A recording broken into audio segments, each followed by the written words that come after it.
Hi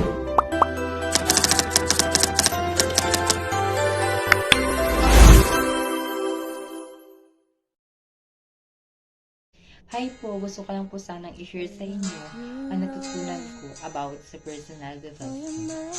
Una ay ang pagkakaroon ng mahabang pasensya sa lahat ng bagay, pag-uunawa sa mga bagay na aking kinakaharap.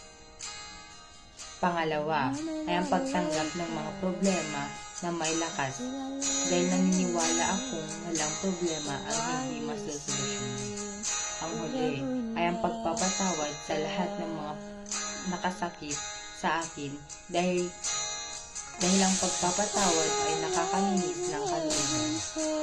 Ang personal development ay naging gabay sa akin para maunawaan ang mga iba't ibang aspektong dumadating sa aking buhay.